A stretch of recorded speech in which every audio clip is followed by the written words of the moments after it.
वीररुद्राय रुद्ररुद्राय घोररुद्राय अघोररुद्राय मार्ताण्डरुद्राय अण्डरुद्राय ब्रह्माण्डरुद्राय चण्डरुद्राय प्रचण्डरुद्राय दण्डरुद्राय शूररुद्राय वीररुद्राय भवरुद्राय भीमरुद्राय अदलरुद्राय विदलरुद्राय सुरलरुद्राय महादलरुद्राय रसादलरुद्राय दलादलरुद्राय पादालरुद्राय नमो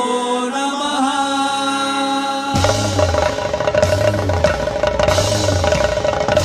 हर हर हर हर हर हर हर Mahadev. ओम